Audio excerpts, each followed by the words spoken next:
Aux côtés de l'Angleterre, l'Espagne est l'autre grande monarchie historique du continent européen.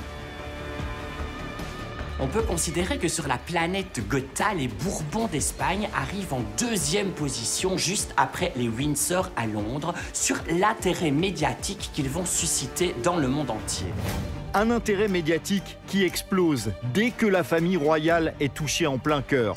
Tout dernièrement, le roi Felipe VI et sa femme Laetitia ont alimenté les rumeurs les plus explosives. Il y a des bruits qui circulent qui nous disent que Laetitia, peut-être, dit-on, n'aurait pas toujours été très fidèle à son royal époux. L'ex-beau-frère de Laetitia, donc qui était marié à sa sœur aînée Thelma, vient de sortir un livre et de donner une série d'interviews dans lequel il dit que avant sa rencontre avec Felipe, il a eu une relation avec Laetitia qui à l'époque était journaliste et que cette relation a perduré au-delà du mariage de Laetitia et Felipe, qu'ils ont continué à se voir. En Angleterre, ce type de révélation n'a jamais mis la couronne en danger. Mais en Espagne, la moindre étincelle peut faire basculer le destin d'une institution en état de fragilité avancée. Ce sont deux monarchies qui sont finalement très liées parce qu'elles sont cousines, sont deux survivantes de toutes les monarchies européennes. Mais en même temps, la monarchie espagnole paraît aujourd'hui beaucoup plus menacée que la monarchie britannique. Le premier responsable de cette situation dramatique n'est autre qu'un personnage historique, une icône que l'on imaginait intouchable, le roi, Juan Carlos. Il ne faut pas oublier qu'en Espagne, les gens souffrent, les gens sont au chômage, la situation sociale est épouvantable et les gouvernants pas très capables d'y faire face. Et là, lui, il s'en fout, il part en safari avec sa copine, qui a 20 ans de moins que lui, et il tue un éléphant. Après 40 ans d'idylle ininterrompue avec son peuple, le monarque adoré devient du jour au lendemain un véritable paria. Avec lui, l'Espagne vit l'un des pires traumatismes de son histoire. La déception est toujours à la hauteur de l'amour qu'on a porté à quelqu'un. Juan Carlos, il a été adulé par son peuple, tout simplement parce qu'il arrive après Franco, et il répare quelque part le peuple espagnol. Obligé de pousser son père vers la sortie pour sauver la monarchie, Felipe sait qu'il n'a pas droit à l'erreur s'il veut garder sa couronne. La monarchie espagnole aujourd'hui, elle a besoin de montrer une image d'exemplarité, de transparence. Il est important aujourd'hui pour Felipe VI de proposer une monarchie exemplaire, une monarchie transparente. L'idée, c'est vraiment de ne pas pouvoir se faire taper sur les doigts.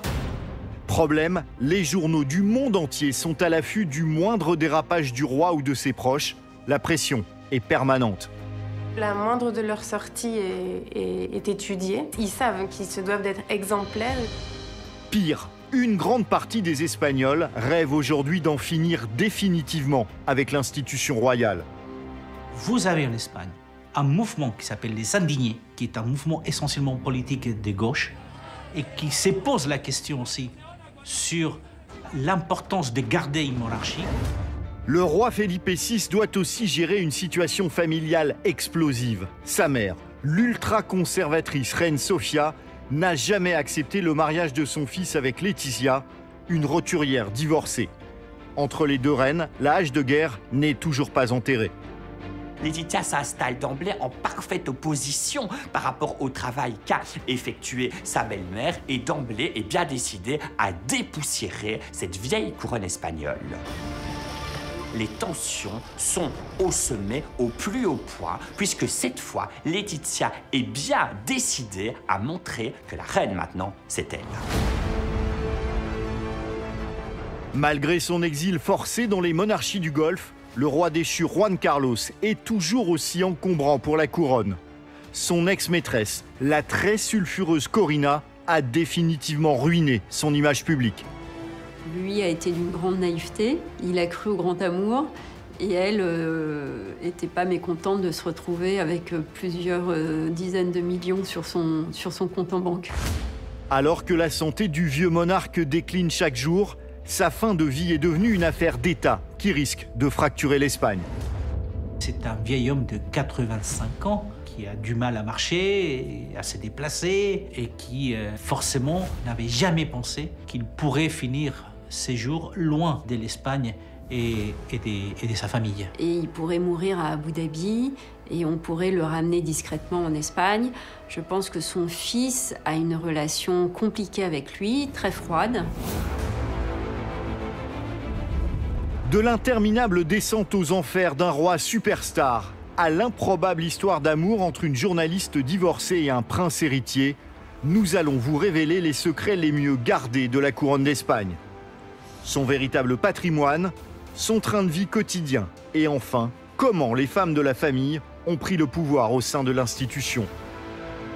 C'était une femme comme Laetitia, formée, femme libre, qui pouvait apporter un air de fraîcheur, même si ça a choqué aux classes dirigeantes autour de la monarchie. Sexe, argent, vengeance et trahison, l'histoire récente de la monarchie espagnole s'est écrite comme un feuilleton à suspense. On dit qu'en coulisses, c'est la reine Sofia qui œuvre et qui fait tout, qui met tout en œuvre pour pousser son mari vers la sortie. Espagne, bienvenue dans les splendeurs et les misères d'une famille royale en sursis.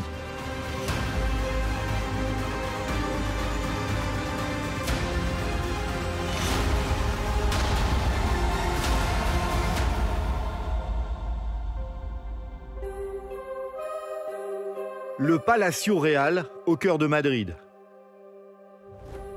Tout simplement le plus grand palais royal d'Europe. 3418 pièces réparties sur 135 000 mètres carrés, soit 2 fois la taille de Buckingham Palace ou du château de Versailles. Un palais somptueux, mais pourtant inhabité, et qui n'est pas la propriété de la couronne, mais de l'État espagnol. Le Palacio Real, le palais royal, Juan Carlos n'a jamais voulu y vivre parce que la restauration aurait coûté une fortune. Donc c'est là où il y a quelques réceptions un peu prestigieuses. Et c'est un très bel endroit, mais tout ça est nationalisé. Ça n'appartient plus du tout à la famille royale. La famille royale en propre, ils n'ont rien. La véritable résidence de la famille royale se trouve à une vingtaine de kilomètres de Madrid, bien à l'abri des regards. Baptisée la Zarzuela, elle ne correspond pas exactement à l'idée que l'on se fait d'un authentique palais royal.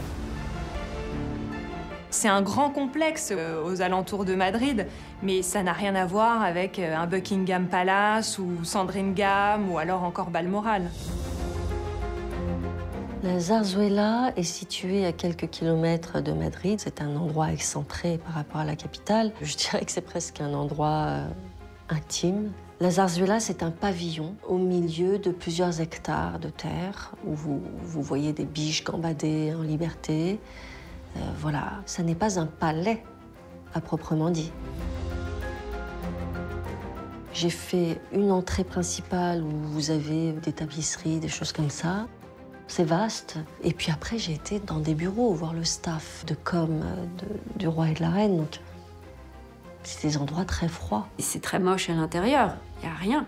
Enfin, c'est décoration années 80 d'un Hilton. Un peu défraîchi, avec des rideaux moches et des souvenirs de voyage. La couronne d'Espagne, c'est vraiment une couronne low cost. Même le plus petit ministère à Paris, à côté, c'est 10 fois plus beau. Même si la Zarzuela n'est pas Buckingham Palace, elle a abrité pendant 45 ans un monarque dont le rayonnement fut, lui, au moins équivalent à celui de la reine Élisabeth. L'histoire de l'Espagne contemporaine s'est façonnée dans ce palais atypique. C'est quelque chose de frappant, d'important, parce que ça reste quand même un endroit assez réservé pour le commun des mortels, mais en même temps, ça reste un palais à taille humaine, comme le roi Juan Carlos l'a été pendant très longtemps.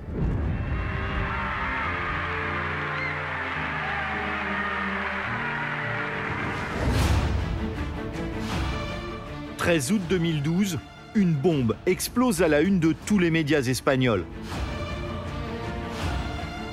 Un matin, l'Espagne se réveille en apprenant que son roi vient d'être victime d'un accident. Il est tombé et après enquête, on apprend que, eh bien, il était au Botswana. On voit des photos. Il était en train de traquer l'éléphant lors d'un safari. Les journalistes, évidemment, comme en Angleterre, eh bien, font une petite enquête et découvrent qu'il n'était pas seul. Il était avec Corinna Larsen, qui est sa maîtresse. Et là, on a vu effectivement un voyage qui a coûté 30 000 € pour un roi d'Espagne qui dit que le chômage l'empêche de dormir. C'est très compliqué à accepter.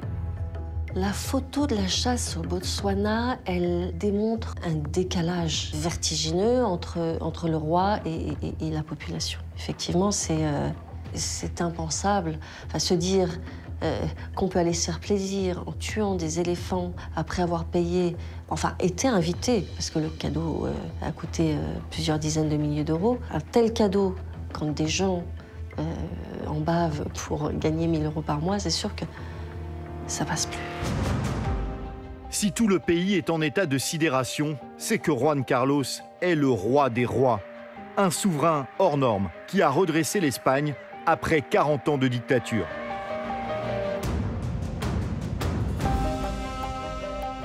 Lui, il réussit un tour de force extraordinaire que très peu de politiques, à mon avis, réussiraient. C'est qu'il ne fait pas de politique, il recentre tout le monde sur l'idée de nation espagnole, de peuple, les valeurs communes. Et puis, il finit par s'imposer. Donc, effectivement, il a une manière de régner qui est tout autre, finalement, parce qu'il est très proche des gens, il n'hésite pas à toucher les gens, il n'hésite pas à aller leur parler, à faire des blagues. Juan Carlos, en fait, c'est un homme qui s'est préparé justement pour être quelqu'un qui soit près du peuple. Et c'est ce qu'il a fait quand il était prince et quand il est devenu roi. J'ai eu l'occasion de le rencontrer à plusieurs reprises. Et ce qui touche le plus, c'est justement cette bonhomie, cette façon de montrer qu'il est proche de vous. Juan Carlos, un roi au contact du peuple, mais qui, dans l'ombre, a toujours cultivé petits et grands secrets, comme l'événement tragique survenu un après-midi de mars 1956. Juan Carlos est un peu un roi maudit. Il y a encore actuellement chez les Bourbons d'Espagne un secret dont on ne parle pas tellement, qui est une tragédie, qui est un accident mortel. Lorsqu'il avait 18 ans, Juan Carlos et son frère, ils étaient en vacances. Juan Carlos avait 18 ans, Alfonso 14. Que s'est-il passé exactement? On ne sait pas. Il semble que Juan Carlos a saisi une arme pour nettoyer un fusil et qu'au moment où il nettoyait ce fusil, eh bien, malencontreusement, l'arme aurait été pourvue d'une balle. Un coup est parti. Cette balle s'est logée dans le front du prince Alfonso qui est mort sur le coup. Ce qui veut donc dire que Juan Carlos serait en tout cas l'assassin de son jeune frère. Mis sous le tapis pendant plus de 30 ans, ce drame est toujours un énorme tabou pour une grande partie des Espagnols. Des Espagnols qui ont aussi mis longtemps à comprendre que le mariage de Juan Carlos avec Sophie de Grèce en 1962 n'a rien du conte de fées qu'on leur a vendu. On leur a pas demandé leur avis, ni à elle ni à lui. On les a mariés parce que c'est comme ça que ça se faisait. Le mariage entre Juan Carlos et Sophie de Grèce est un mariage qui repose essentiellement sur le devoir. C'est un mariage purement arrangé, mais qui va prendre les allures de conte de fées, puisque les noces ont lieu à Athènes. On est en 1962 et c'est des noces royales. La robe que porte Sofia est incroyable. On est à 6 mètres de traîne. En réalité, Juan Carlos et Sophie se connaissent à peine. Mais le général Franco, alors au pouvoir, veut pour l'héritier de la couronne d'Espagne une épouse 100% royale. Et Sophie, princesse de Grèce et du Danemark, fait superbement le job. Sofia est une ultra-professionnelle de la monarchie. S'il existait une école des rois, elle en serait la directrice générale. Elle maîtrise tous les codes, elle adore ça. C'est la seule qui pourrait peut-être donner des leçons de conduite au Windsor. Juan Carlos Sofia, un couple parfait, mais en apparence seulement. Car dans l'intimité, les époux ne partagent rien, à commencer par l'essentiel, malgré les naissances de leurs 3 enfants. Je pense que la reine Sofia, elle a beaucoup accepté de Juan Carlos. Il se dit que dès le début, il faisait presque chambre à part. C'était su de tous qu'il y avait des infidélités. Juan Carlos part en vacances seul et Sofia décide avec les enfants de lui faire une surprise. Eh bien, pas de chance, lorsqu'elle arrive sur ce lieu de vacances, elle est d'abord étonnée que les volets soient tous baissés. Alors, elle pousse les portes, elle rentre, les gardiens sont un petit peu sceptiques, lui disent « Écoutez, madame, vous devriez peut-être attendre en bas ». Elle décide de monter à l'étage et lorsqu'elle pousse la porte, qu'est-ce qu'elle découvre? Le corps de son mari, totalement nu, avec une jeune femme à ses côtés.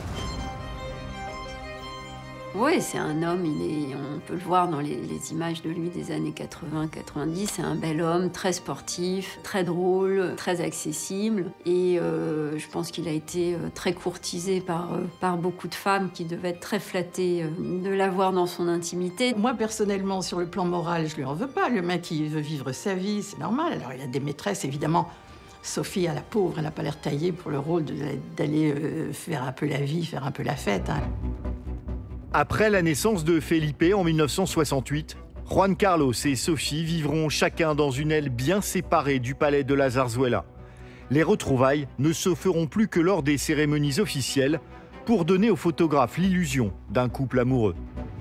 Très rapidement, ils ont commencé à faire chambre à part. Je raconterai une petite anecdote à ces propos-là. Lors d'un voyage du roi et de la reine en France, il s'était logé au Plaza Athénée. Et donc, à l'époque, par mes responsabilités, on était allé visiter l'hôtel Plaza Athénée, voir où ils allaient loger. Quand on est arrivé à l'hôtel, qu'on est monté voir les chambres, on nous a expliqué ici, c'est la chambre du roi, ici, c'est la chambre de la reine. Mais c'est vrai que le fait de faire chambre à part, à un moment donné, a peut-être aussi donné des ailes à Juan Carlos, qui aimait vivre une vie à côté de celle à laquelle il était destiné en tant que roi. Pendant plus de 40 ans, Juan Carlos enchaîne les aventures sans que personne ne lui en tienne rigueur. Les maîtresses défilent, la presse évite toutes les polémiques. Pas question d'abîmer l'image de celui qui a sorti l'Espagne du cauchemar franquiste. Il y a cette notion de respect, quelque part, entre la presse espagnole. Il y a longtemps eu ça. Respect qui confine parfois à la protection, finalement, parce qu'on a aussi caché des choses au public. Il y avait un contrat tacite et moral entre la presse et la royauté. Mais là encore, toutes les choses s'expliquent par l'histoire. Dans les années 70-80, on ne sortait pas de la même histoire et du même contexte politique en Espagne qu'en Grande-Bretagne. Si aujourd'hui l'Espagne n'est plus une dictature, c'est grâce à Juan Carlos. La presse a joué son rôle, la presse du cœur, la presse à sensation et tout ça, en Espagne, ça marche, c'est très puissant. Et donc l'image impeccable de la famille royale a persisté pendant très très longtemps. Je pense que dans 100 ans, si Dieu prête vie à tous ces gens-là, les monarques britanniques, les futurs, s'en prendront encore plein la figure dans les tabloïds. Ce qui ne sera pas le cas en Espagne, parce que là aussi, c'est une question de culture. C'est-à-dire que l'Espagne n'a pas cette culture d'une presse aussi violente, aussi virulente, qui est prête à aller chercher dans les poubelles, à poursuivre en voiture, etc. On n'est pas du tout dans les mêmes pays. C'est pourtant bien une femme qui va provoquer la chute de Juan Carlos. Et contrairement à toutes les autres, la dernière maîtresse du roi d'Espagne aura, elle, les honneurs de la presse espagnole et internationale. Juan Carlos rencontre Corina Larsen en 2004 lors d'une partie de chasse en Espagne. Le roi, alors âgé de 66 ans, tombe fou amoureux de cette Allemande de 26 ans, sa cadette, évoluant dans les hautes sphères de la jet-set européenne. Elle est belle et surtout remarquablement stratège. Corina est absolument machiavélique, ça c'est sûr.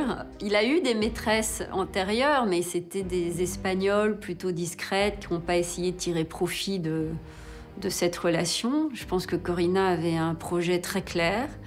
Elle en était déjà à son 2e ou 3e mariage. Une femme très ambitieuse et assez intelligente pour arriver à ses fins.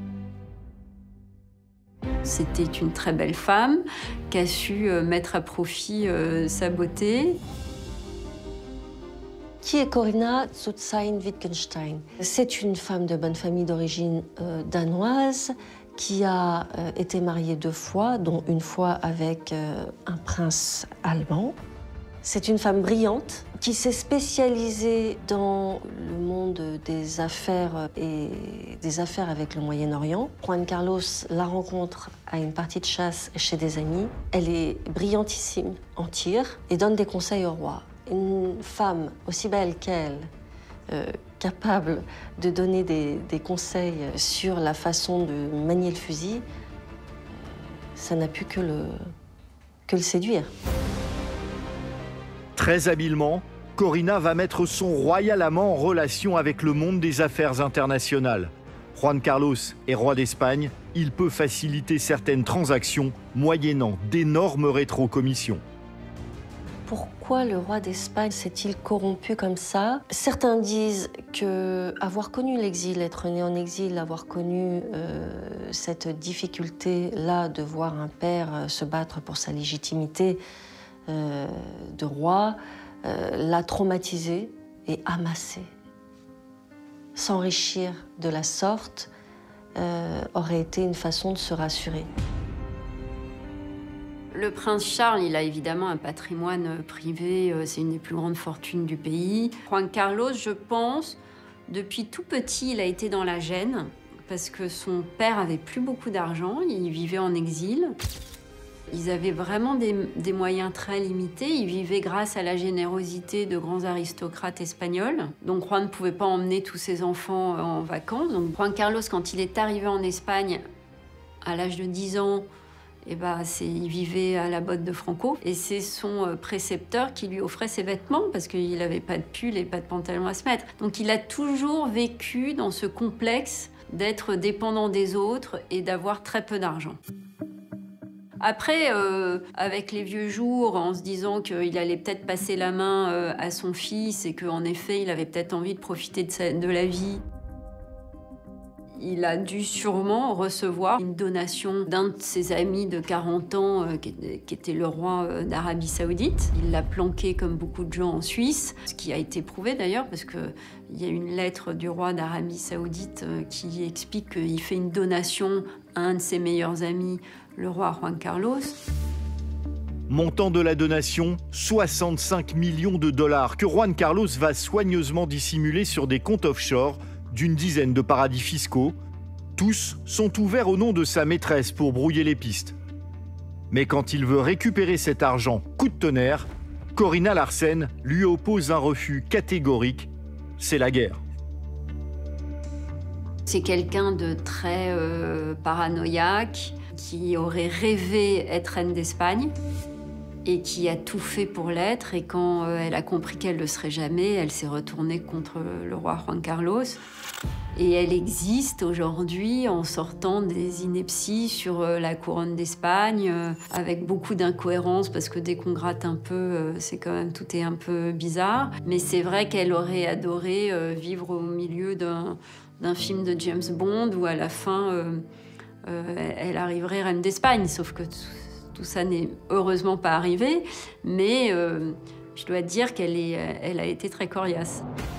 Révéler au grand public espagnol l'existence de Corinna Larsen et son influence néfaste sur le roi en exercice plonge la monarchie dans une crise gravissime.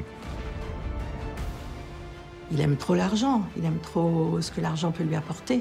Et ça, quand on fréquente des gens comme les émirs et les rois du pétrole, ça peut pas apporter des bonnes nouvelles. Une révolution est en marche. Une révolution que certains soupçonnent même téléguidée depuis le sommet de l'institution royale. Je pense que quand le visage de Corinna Larsen a été dévoilé, une femme sublime, là on mettait vraiment une image sur les infidélités de Juan Carlos. Et au-delà de ça, je pense que pour la reine émérite Sofia, ça a été très dur à vivre. Autant elle a beaucoup accepté, elle a avalé énormément de couleuvres, autant là je pense que c'était la goutte d'eau qui a fait déborder le vase. Alors est-ce qu'on peut penser que la reine elle-même, en ayant ras-le-bol comment on dit vivencias en espagnol, des écarts de son mari, et fait fuiter elle-même les infos qui pouvaient lui nuire?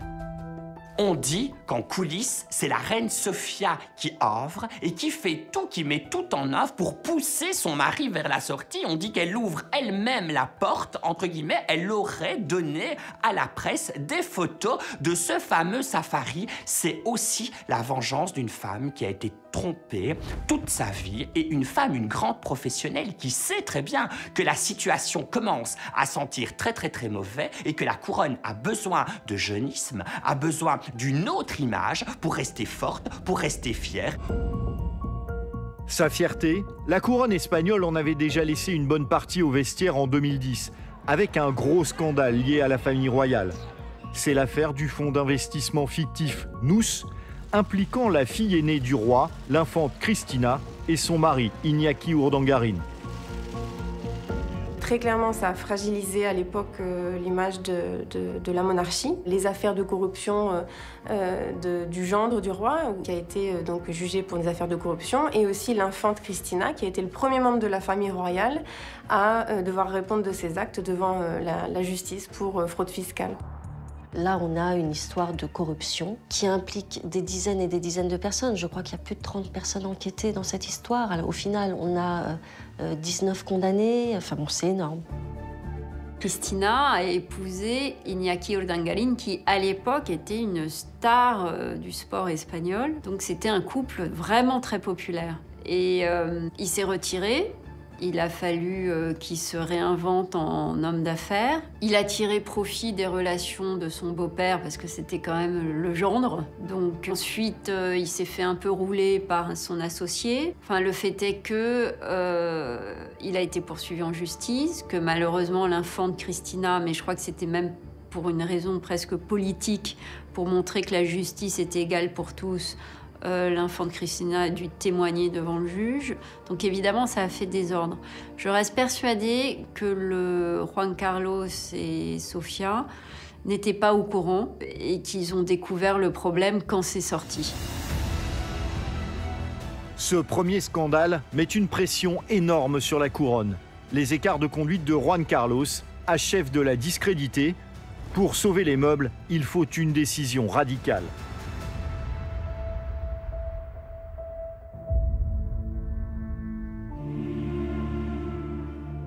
18 juin 2014, tous les Espagnols ont les yeux rivés sur leurs petits écrans pour assister en direct à la passation de pouvoir entre Juan Carlos et son fils, le prince Felipe. L'abdication de Juan Carlos a été avancée par rapport à ce qu'il aurait souhaité. Son fils, ses conseillers, ses très proches conseillers, ont dû lui montrer qu'il mettait en danger les stabilités de la monarchie. Et je pense que s'il voulait préserver l'unité du pays, l'unité de la monarchie, la continuité de la monarchie, il fallait prendre cette décision. Il a été fortement conseillé pour qu'il abdique. Il va se passer quelque chose d'inouï, d'inédit, jamais ça ne s'est vu au cœur des monarchies. Il va avoir une conversation avec Felipe et le gouvernement qui lui fait comprendre que l'image qu'il renvoie est désormais trop problématique. Il vaudrait mieux qu'il prenne la porte de sortie. Comme la reine Elisabeth en Angleterre, Juan Carlos imaginait régner jusqu'à son dernier souffle. Mais s'étant pestiféré, poussé sans état d'âme vers la sortie par son fils, qu'il doit s'éclipser, sans gloire. Il n'y a pas eu d'échange de paroles, il n'y a pas eu de discours entre Juan Carlos et son fils. Quelques gestes, un document qui a été signé, et c'est tout. Le lendemain, c'était l'installation, l'avènement de Felipe VI. À la cérémonie qui a eu lieu au Cortés, Juan Carlos n'était pas présent pour laisser toute la lumière à son fils, mais aussi pour éviter toutes les polémiques. On peut penser qu'effectivement, c'était plus que douloureux de finir ainsi quand on a été le sauveur de la démocratie. Au jovial et bonhomme Juan Carlos succède un monarque fait d'un tout autre alliage. Né en 1968, le prince Felipe est le troisième enfant du couple Juan Carlos-Sophie. Et il a hérité de toute la rigueur de sa mère. Felipe, il fait de l'anti-Juan Carlos et ça marche plutôt bien. C'est un homme sérieux, assez distant, assez protocolaire. Enfin, c'est tout l'inverse de son père. Dès que le roi Felipe est proclamé roi, en juin 2014, la première chose qu'il fait, c'est marquer les distances par rapport au règne de son père. Felipe VI a tenu à marquer une rupture nette auprès des Espagnols par rapport à son prédécesseur. Et il a mis effectivement en avant un certain nombre de valeurs visiblement perdues. Aujourd'hui, plus que jamais, les citoyens exigent, à juste titre, que les principes moraux et éthiques inspirent et que l'exemplarité régisse notre vie publique. Le nouveau roi d'Espagne sait que la survie de la couronne ne tient qu'à un fil. Alors, pour lui donner une chance, il doit symboliquement tuer ce père devenu si encombrant. Malheureusement, il a hérité d'une patate chaude. Au début de son règne, c'est évident que l'exemplarité est de mise. Il n'a pas droit à l'erreur. Avec l'arrivée de Felipe VI sur le trône, on switch totalement de personnalité. Avec Felipe, on a un roi bureaucratique à souhait. Il connaît comme personne les rouages de l'État, il a été formé pour et il aime la paperasse, Felipe. Mais surtout, il est conscient de la fragilité de ce trône sur lequel il s'assoit. Il est conscient de la fragilité de la couronne qu'il vient de coiffer. Donc, on dit que désormais, la moindre facture de la maison royale, de la Casa Real, est vérifiée par une armée de conseillers avant que les frais ne puissent être validés par la personne du roi. Le nouveau roi Felipe veut coûte que coûte regagner la confiance des Espagnols. Et cela passe par un traitement de choc, comme afficher en toute transparence son patrimoine personnel et celui de la couronne. De quoi court-circuiter bon nombre de fantasmes et d'idées reçues. La monarchie espagnole ne coûte pas cher aux Espagnols. En 2023, les budgets alloués au roi Felipe VI est d'un peu plus de 8 millions d'euros. Ces 8 millions d'euros, c'est un salaire autour de 270 000 euros pour le roi, 270 000 euros par an, 150 000, 140 000 pour la reine. Mais la réalité, c'est qu'on est loin, très loin du coût de la monarchie en Angleterre, voire dans d'autres pays européens. La fortune de la reine Elisabeth II était estimée à plus de 400 millions de livres. On parle pour Felipe VI, il l'a expliqué d'ailleurs, il l'a dit, de 2 millions d'euros. C'est-à-dire qu'il faut bien se figurer, on n'est pas du tout dans les mêmes ordres d'idées. Pareil sur le nombre de résidences, on en est à peine à une dizaine pour la monarchie espagnole et plus d'une trentaine, si vous élargissez la famille, en Grande-Bretagne. Sérieux, appliqué, silencieux, Felipe VI apparaît comme le candidat idéal pour faire oublier le bouillonnant Juan Carlos et ses sorties de route. Pourtant, le nouveau roi d'Espagne est un personnage bien moins lisse qu'il n'y paraît. Pour s'en convaincre, il suffit de s'intéresser à celle qu'il a choisie pour régner sur l'Espagne à ses côtés.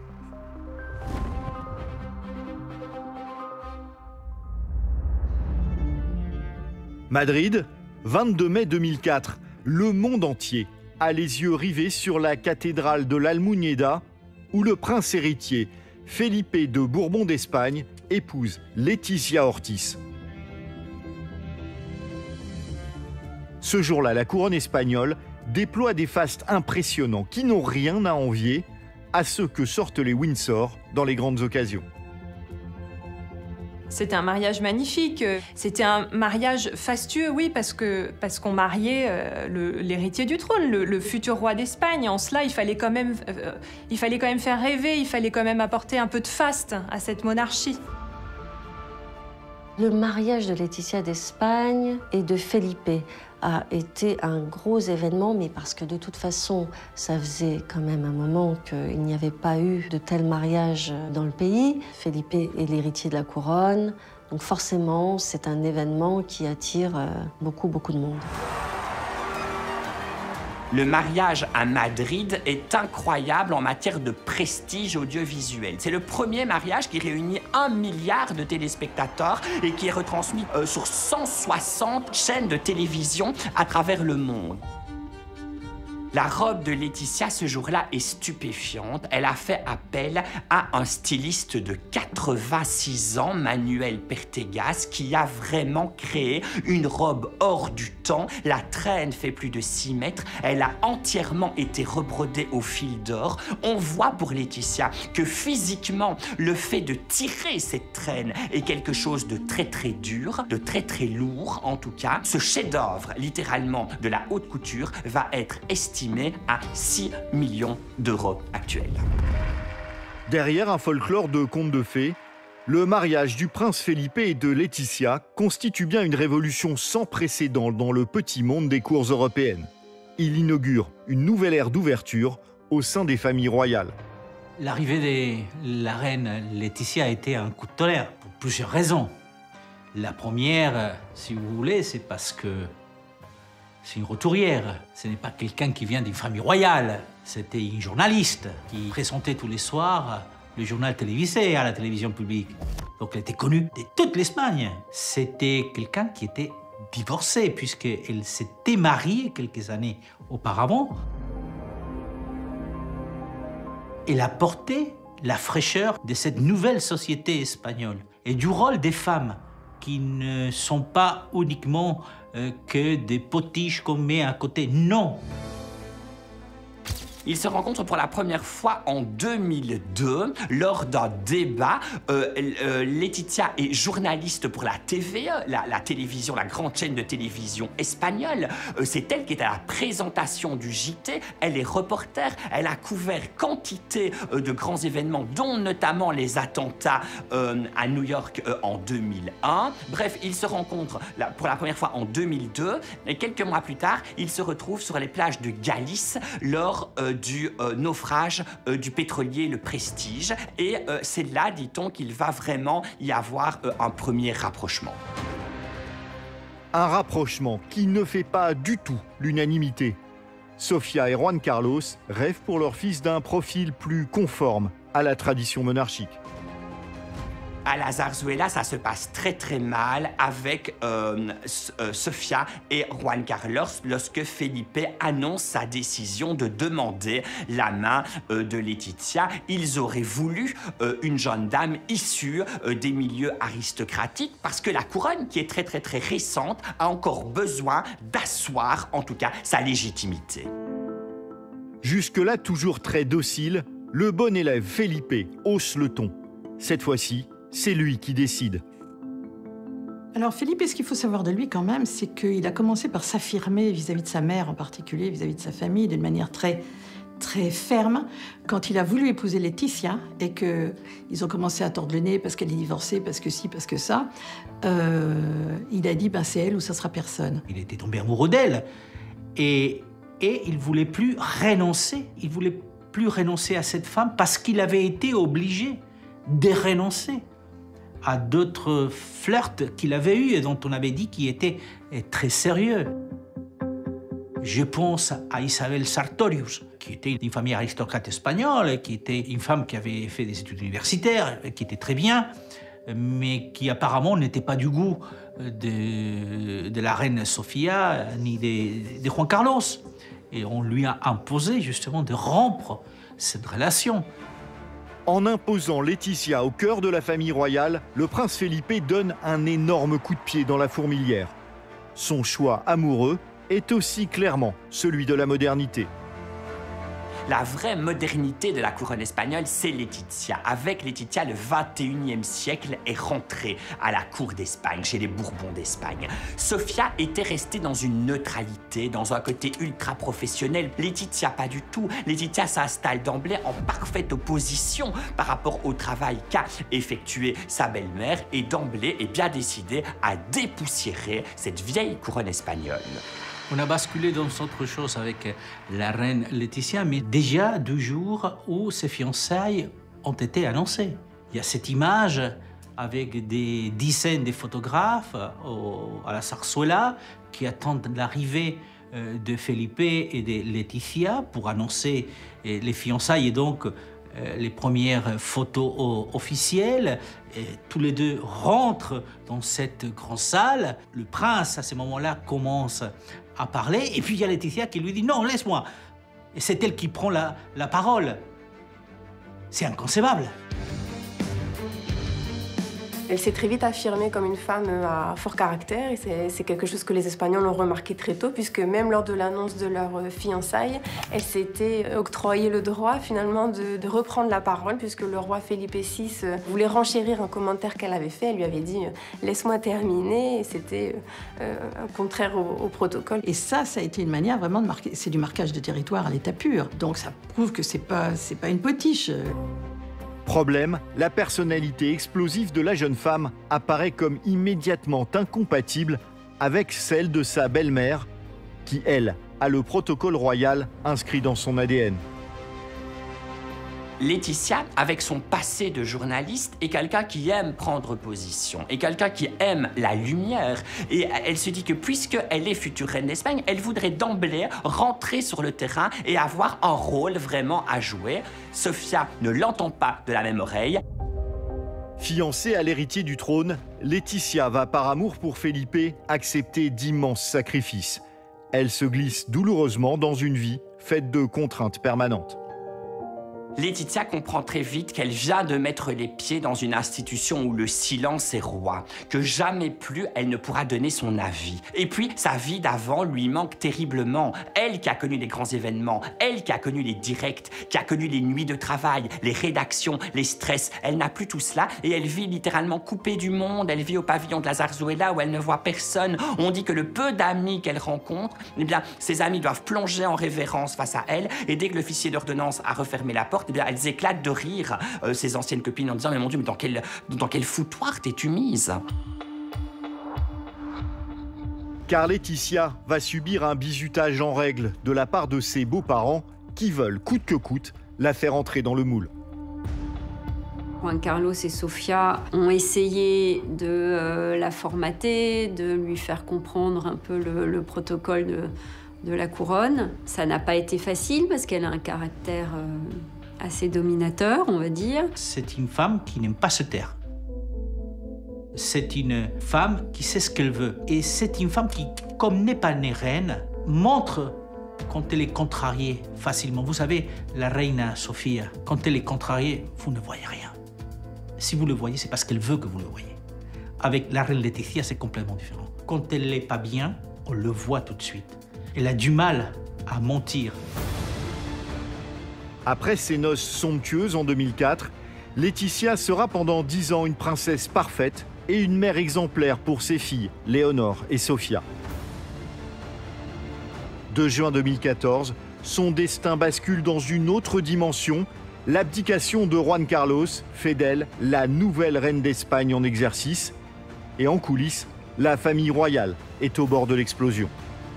Sofia est donc mise sur le côté. Elle est désormais reine, consort émérite et, à nouveau, les tensions sont au sommet, au plus haut point, puisque cette fois, Laetitia est bien décidée à montrer que la reine, maintenant, c'est elle. Laetitia est une souveraine 2.0. Son système de valeurs n'a plus rien à voir avec celui de la reine Sophie, représentante du vieux monde. La monarchie espagnole est définitivement installée dans une nouvelle ère. Laetitia casse les codes parce qu'elle ne sait pas, elle ne ressent pas le même besoin de servir que sa belle-mère. Quand elle dit que pour son couple, pour sa famille, elle est princesse de 8h à 18h, ça choque tout le monde. Est-ce qu'elle le dit pour défier la Casa Real? Pas forcément. Elle le dit de façon malheureusement très honnête parce qu'elle entend accorder du temps à sa famille, à son époux. Laetitia, elle incarne la modernité en ce sens qu'elle est quelque chose qui n'était pas possible il y a 50 ou 100 ans. C'est-à-dire une roturière complète, de surcroît présentatrice de télévision, qui est quand même pas le milieu le plus adulé chez les aristocrates.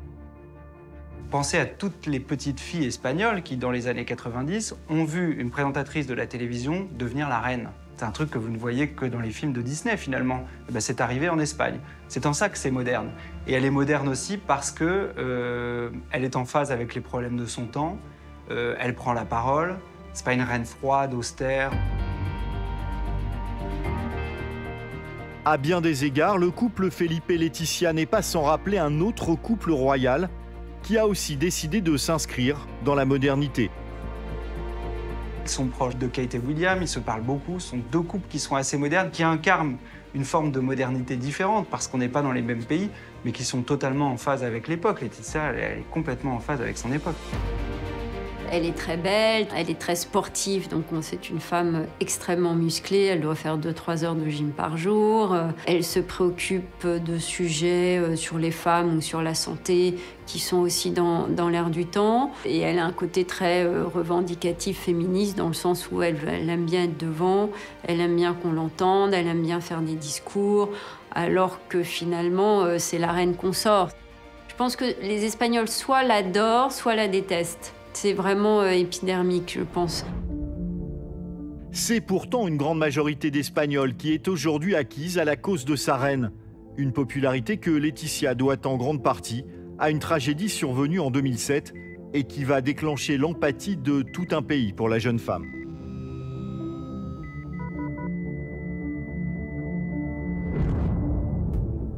Elle est enceinte de son deuxième enfant. Elle va accoucher dans quelques semaines seulement lorsqu'elle apprend que sa petite sœur, Erika, vient de mettre fin à ses jours et s'est suicidée. Le 7 février 2007, Erika Ortiz, la sœur cadette de Laetitia, décède d'une overdose médicamenteuse. Très dépressive, la jeune femme de 31 ans n'avait pas supporté de rompre avec son compagnon.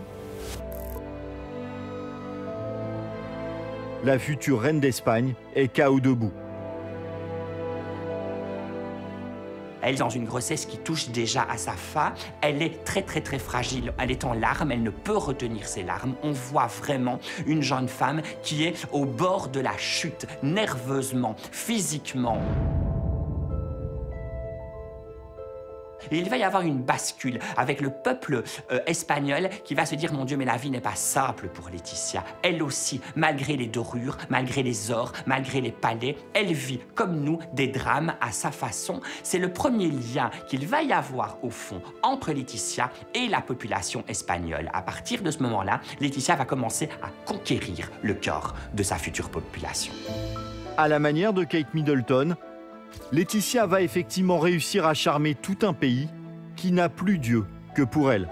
Alors qu'est-ce que Laetitia a introduit? Est-ce qu'elle a introduit un côté glamour, sexy, tendre, chaleureux, etc. Sexy sûrement.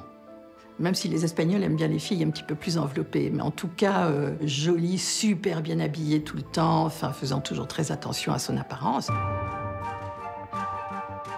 À la façon de Kate Middleton ou même de Meghan Markle quand elle était encore au Royaume-Uni, Laetitia d'Espagne est une femme qui a imposé son style, un style assez working girl, assez femme de pouvoir. La moindre sortie, on regarde ses boucles d'oreilles, ses bijoux, sa robe, son manteau.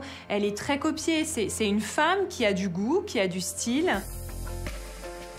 La reine Laetitia est un personnage public et la moindre de ses apparitions fait l'objet de commentaires dans les médias. Les Espagnols sont friands de ce genre de détails. Elle aime beaucoup porter des tenues de marque espagnole, on le sait. C'est aussi une façon, je pense, de montrer qu'elle est proche des Espagnols. À l'image de Kate et William chez les Windsor, Laetitia est le contrepoids glamour idéal d'un Felipe, incarnant l'institution jusqu'au bout des ongles, sans jamais susciter de grandes passions populaires. Vous savez, c'est comme dans les appartements. Certains préfèrent mettre du blanc ou du beige partout, ça fait pas de bruit, plutôt que de mettre du rouge ou de l'or. Felipe VI, il est un petit peu comme ça, c'est-à-dire c'est un peu un robinet d'eau tiède. C'est un homme sérieux, assez distant, assez protocolaire. Enfin, c'est tout l'inverse de son père, et peut-être que les Espagnols sont très contents avec ce profil un peu froid et distant et sérieux. On se dit qu'il va pas chasser, il a pas de maîtresse, on sait vaguement qu'il aime skier, mais sans plus, il est très secret. Il s'est pas révélé totalement aux Espagnols, hein. Et en même temps, il épouse une présentatrice de la télévision qu'il a eu du mal à imposer dans sa famille. Il a intrinsèquement un destin et un parcours de film, mais à l'extérieur, ça ne se voit pas.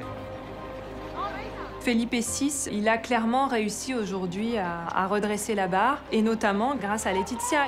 C'est un power couple, hein, les deux, ils ne fonctionnent pas l'un sans l'autre.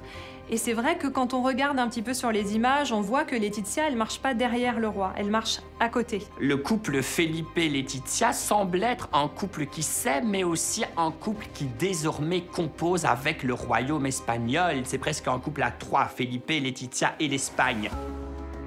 Comme l'Angleterre, l'Espagne fonctionne sur le modèle de la monarchie constitutionnelle.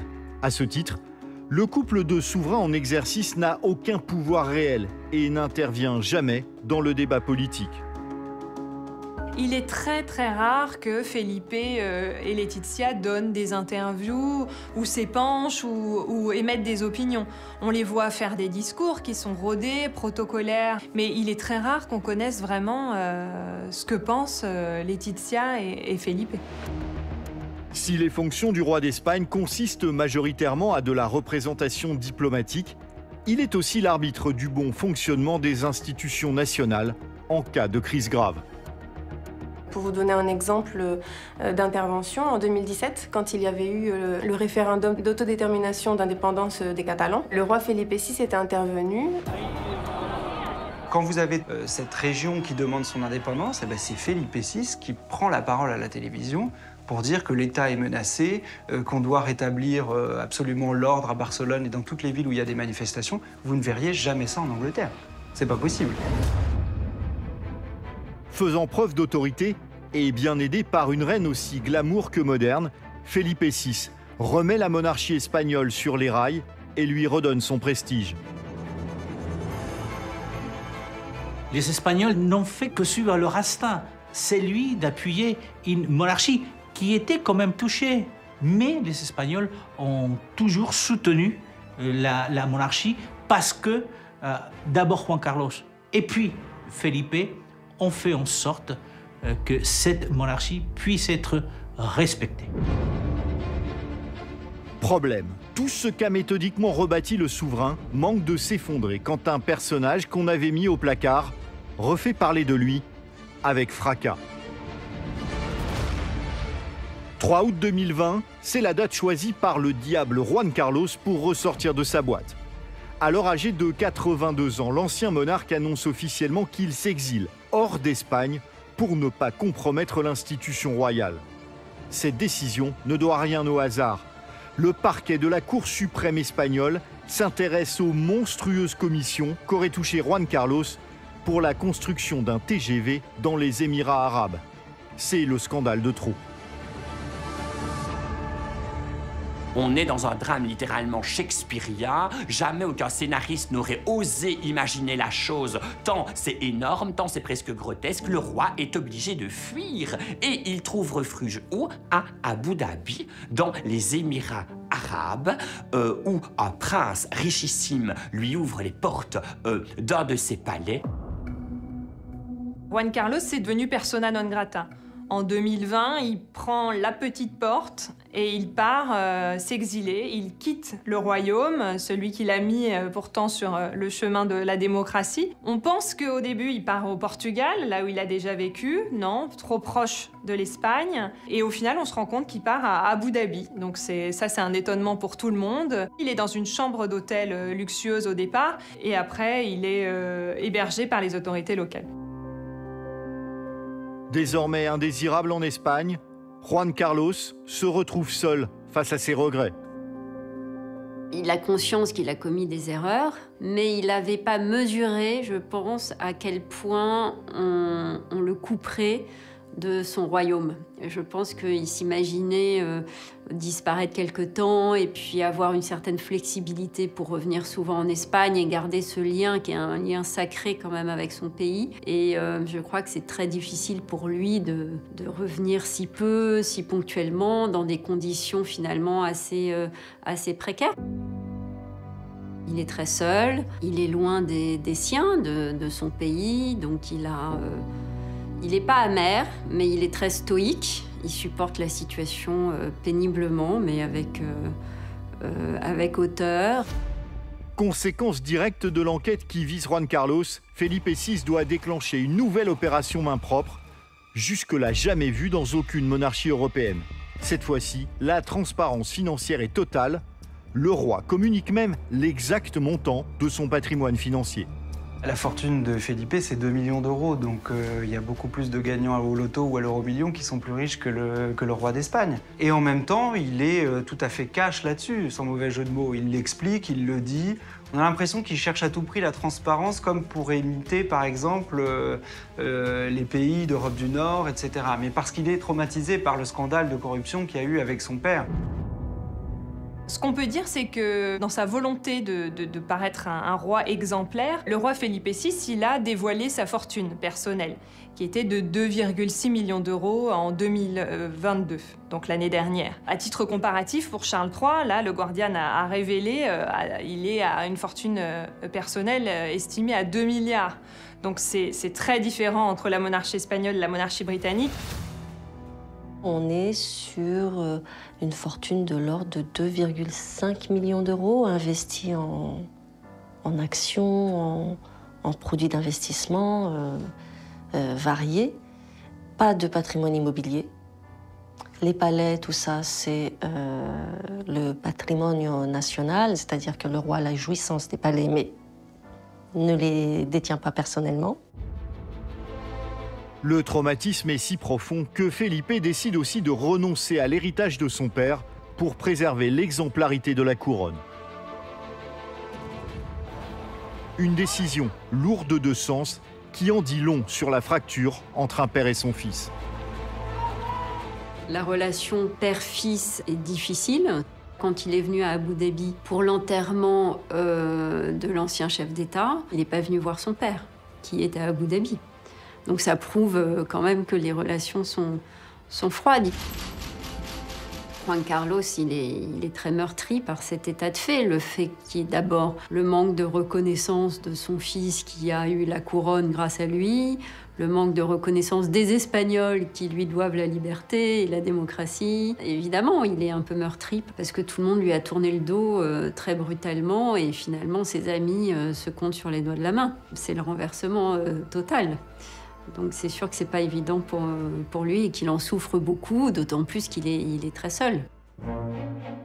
S'il a aujourd'hui régularisé sa situation avec le fisc espagnol, Juan Carlos n'est pourtant plus le bienvenu en Espagne. Devenu trop embarrassant, ses très rares visites sont de courte durée et se déroulent à l'abri des caméras, sous la haute surveillance de son fils. En attendant l'issue finale, qui s'annonce particulièrement délicate à négocier pour Felipe VI. Une question se pose, que va-t-il advenir lors de son décès, lors des funérailles, puisque on sait quand même que l'Espagne lui est quand même aussi un peu redevable. Si aujourd'hui l'Espagne n'est plus une dictature, c'est grâce à Juan Carlos, et en même temps, comment effacer, comment oublier le fait qu'il y a des millions, même des milliards, dit-on parfois, qui ont été détournés. Qu'est-ce que va décider Felipe VI? Il paraît inconcevable qu'il n'offre pas des funérailles d'État à son père. Encore faudrait-il qu'il revienne. Juan Carlos, qu'est-ce qu'on va faire? Est-ce qu'on va faire une veillée funéraire? Est-ce qu'il sera même enterré à la crypte des rois, à l'Escurial? Ça, c'est la grande question. Et je ne sais pas s'il y aura un référendum ou en tout cas qu'on posera la question aux Espagnols, mais là, Felipe VI, il se retrouve face un peu à un dilemme. J'imagine qu'il aura droit à des funérailles nationales. Il a été roi d'Espagne pendant longtemps, et un roi d'Espagne dans des circonstances particulièrement compliquées. On ne peut pas oublier ça quand même. Il a été là quand il fallait. Je ne vois pas comment il peut en être autrement, ou alors il faut vraiment que Felipe fasse une énorme bourde.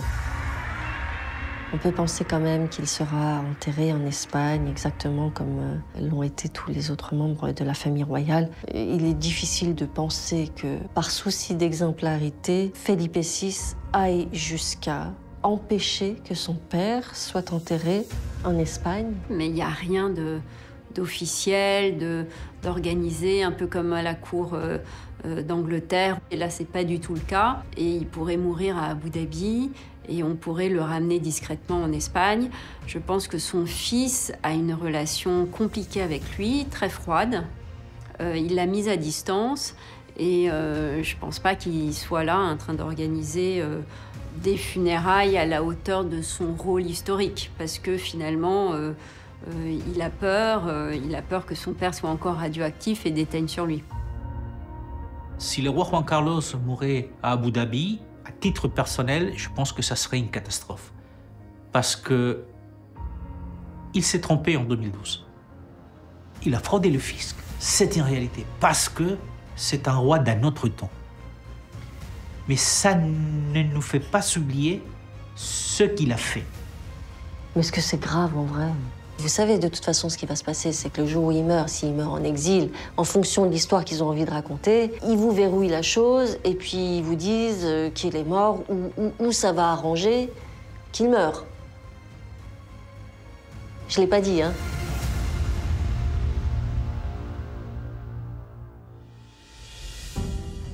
S'il venait à mourir hors de son pays, Juan Carlos ne ferait alors que renouer avec une vieille tradition de la famille des Bourbons d'Espagne, une famille royale habituée à être poussée vers la sortie. L'exil chez les Bourbons, c'est quand même quelque chose que dans l'histoire on a assez bien connu. C'est un roi en exil. Au XXe siècle en Europe, il y en a eu pas mal, parce qu'il y a eu pas mal de guerres et pas mal de bouleversements. Là, ce qui est fou, c'est que c'est un roi qui n'aurait jamais dû prendre l'exil. Je veux dire, il est exilé par ses propres fautes. Il est exilé parce qu'il y a eu ce scandale. Je veux dire, c'est pas une révolution qui l'a mis dehors. Arrivé en catastrophe sur le trône d'Espagne, Felipe VI a fait mieux que sauver les meubles. Dans un pays sous haute tension politique, au sein duquel les velléités indépendantistes de certaines régions restent très fortes, la couronne est un point de fixation essentiel à l'équilibre de la nation. Je crois que beaucoup d'Espagnols perçoivent la monarchie comme le truc qui tient tout le bastringue ensemble. Et que même ceux qui ont envie de contester la monarchie pour la remplacer par une république sont très attentifs au fait qu'il ne s'agit pas de remplacer la monarchie par un autre truc qui ne marcherait pas non plus. Parce que ça peut arriver aussi. Surtout dans un pays comme l'Espagne où les indépendantismes sont très... Alors si on renonce à la monarchie pour la remplacer par un château de cartes qui ne tiendra pas parce que tout le monde va tirer dans son sens, et la Galice, le Pays Basque, la Catalogne évidemment, et puis même l'Andalousie, j'en sais rien moi. Donc est-ce que la monarchie est à ce moment-là perçue comme le ciment qui tient le truc ensemble, quoi? Felipe VI semble avoir bien retenu la leçon du passé. Si son accession à la couronne d'Espagne s'est faite sur le fil du rasoir, l'actuel souverain fait tout son possible pour pérenniser l'institution et l'inscrire dans la durée à la manière de la famille royale anglaise. Il a pour cela un atout imparable dans sa manche, en la personne de sa fille aînée, Léonore.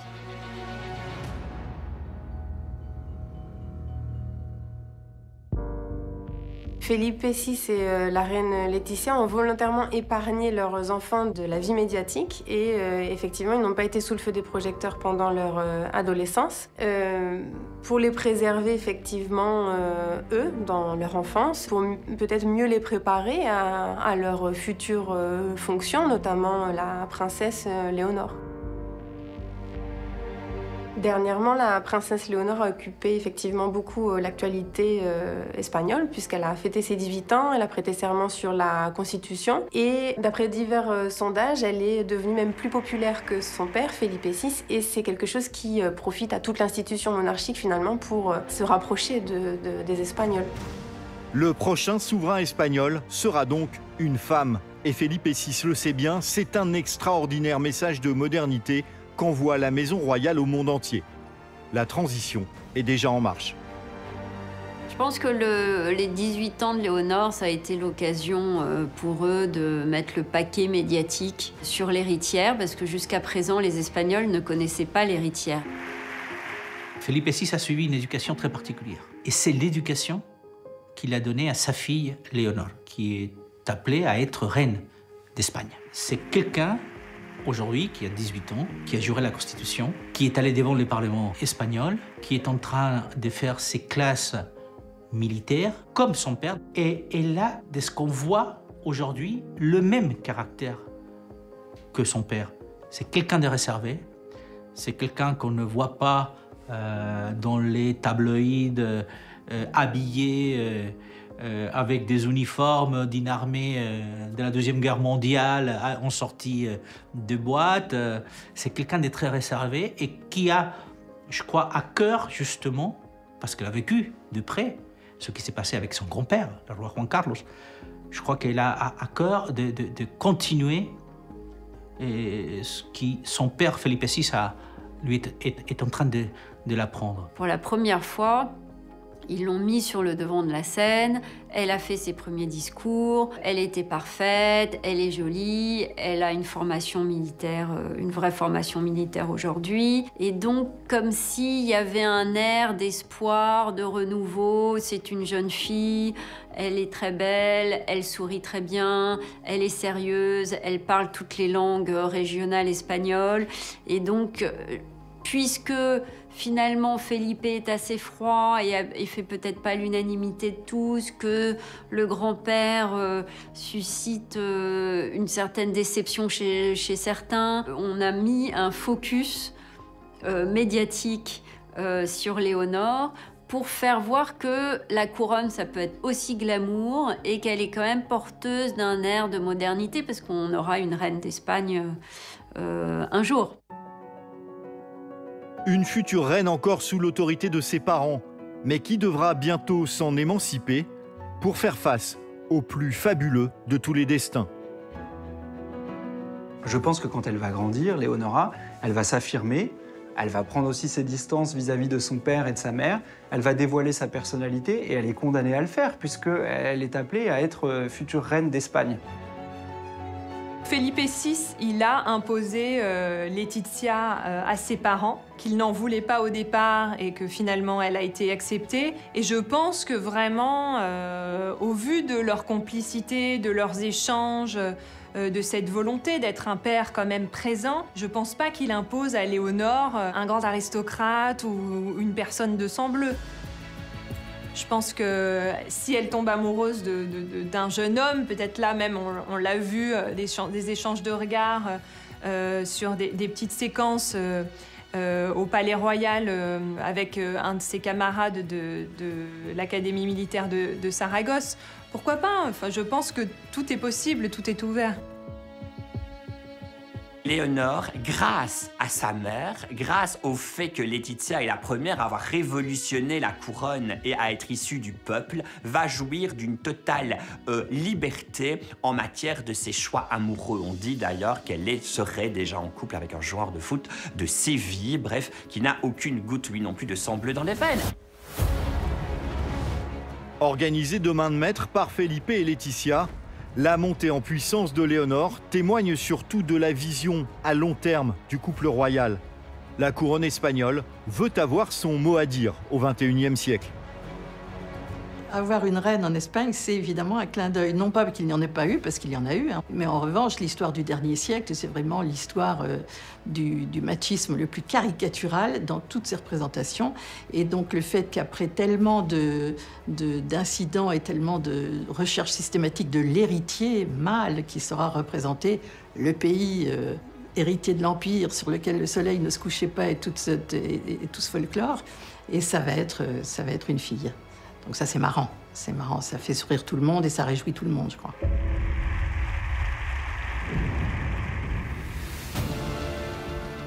Chahutée, contestée, humiliée, la famille royale espagnole est une survivante.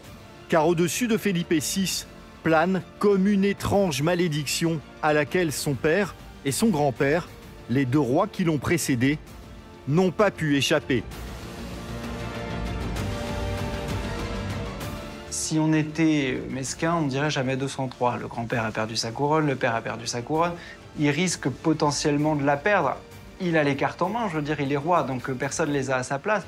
Pour l'instant, il semble plutôt bien faire le travail. Et d'ailleurs, là où il est intelligent, parce qu'il a le souvenir aussi que ça s'est très mal passé entre son père et son grand-père quand même. Hein.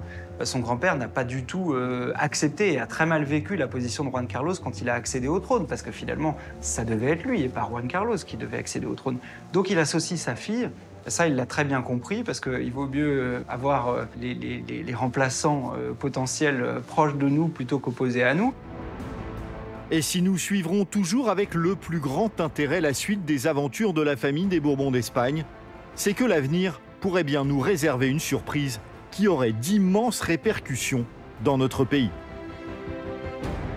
On rappelle que la couronne espagnole a des origines certes lointaines, mais très françaises. Donc pourquoi est-ce que Léonore ne choisirait-elle pas peut-être de renouer avec ce faste d'antan? Ça permettrait d'oublier la parenthèse actuelle et de choisir peut-être un Valentin qui serait de nationalité française. Vous savez, toutes les familles royales d'Europe, ils sont tous cousins finalement. Hein. Cousins, grands-cousins, proches, pas proches, etc. Donc, si jamais il n'y avait pas de prétendante au trône parce que la princesse des Asturies renonce au trône ou parce qu'il y a un problème avec sa sœur ou je ne sais quoi, bah, le trône reviendra à un autre Bourbon et donc potentiellement, pourquoi pas, à un Français finalement, ce qui est assez cocasse. Mais c'est arrivé dans l'histoire hein, que des rois, des reines d'autres nationalités arrivent finalement. Hein, donc ça pourrait arriver, oui. Peut-être un jour.